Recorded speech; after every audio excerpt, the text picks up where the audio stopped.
রাত পোহালে 7 জেলার 142 কেন্দ্রে ভোট। আগামীকাল শেষ দফার ভোট। ভোটের আগে বুথ পরিদর্শনে এবার অজয় পাল শর্মা। ডায়মন্ড হারবারের পুলিশ পর্যবেক্ষক অজয় পাল শর্মা ফলতা বিধানসভা এলাকায় বুথ পরিদর্শনে।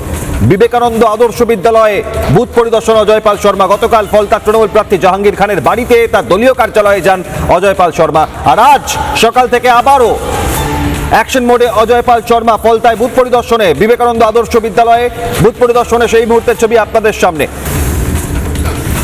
পুলিশ পর্যবেক্ষক অজয় পাল শর্মা বুথ পরিদর্শনে আজ সকাল থেকে। আমাদের প্রতিনিধি সৈকত কি ছবি তুলে ধরেছেন দেখুন।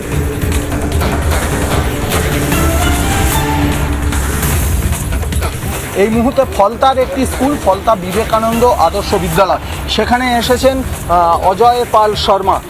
একেবারে সিআরপিএফ পরিবেষ্টিত একটি কনভয়, সেই কনভয়ে তিনি এই মুহূর্তে এখানে এসেছেন এবং যেটা জানা যাচ্ছে এটিও অন্যতম একটি ভোট গ্রহণ কেন্দ্র।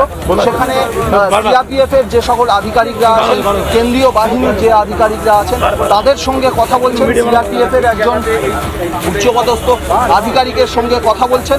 সব মিলিয়ে এই মুহূর্তে আজকেও গতকালকের মতো আজকেও ফলতায় পরিদর্শন করছেন ডায়মন্ড হারবারের পর্যবেক্ষক তথা দাবাং অফিসার অজয় পাল শর্মা।